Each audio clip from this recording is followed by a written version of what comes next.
方法是吧？它的好处是什么呢？我也跟各位同学分享一下。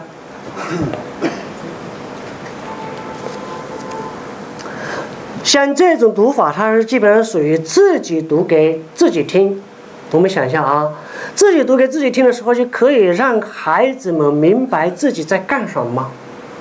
是我听到我读书的声音，我在干什么？我在读书，是吧？能够起到一种修身的作用。心能够收起来，我们的注意力自然就集中了。所以这是第一点好处。第二点好处是用平缓的语气去读，不需要有太大的音量，就能够节省精力，所以有利于我们孩子们保持一种精力旺盛的读书的良好状态，不疲劳。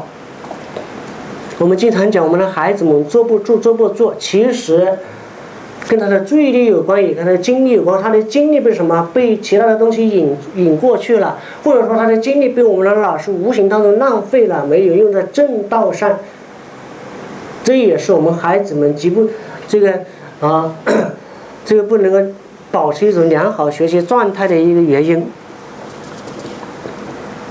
第三种呢，就是说这种读书方法是自己读给自己听的，它与外界没有对抗，没有竞争。在这种情况下，